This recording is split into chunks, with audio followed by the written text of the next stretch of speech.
Kabete hoye! Kabete hoye!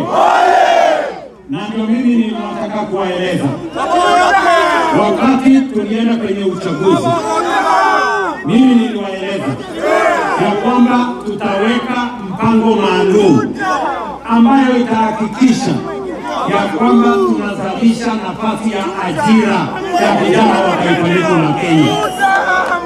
Na nafasi ya ajira haipatikani kiholela. Nafasi ya ajira haipatikani kwa vipindi na serikali na ukabila. Nafasi ya ajira inapatikana kwa mpango. Tunaona hiyo?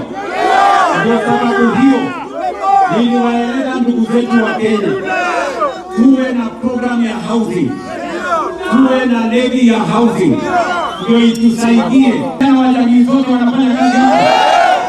Si mnataka tuungane kama taifa? Tuwe na jamii moja ya Kenya. Tuondoe ukabila, tuondoe ubaguzi, tuondoe chuki, tuwe pamoja. Baba anasema tuungane pamoja jamani.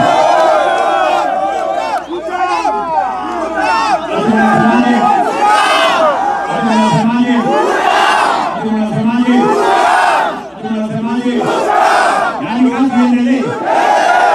Yaani kazi iendelee. Ujenzi iendelee.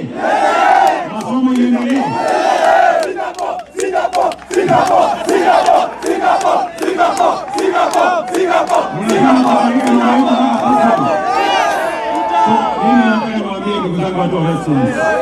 Mimi nikisimama hapa, mimi nafurahi sana kama rais wa nchi hii, kwa sababu Kenya inaanza kubadilika, na inabadilika kwa sababu ya ile mpango tumeweka, mpango ya kuimarisha uchumi, mpango wa kusomesha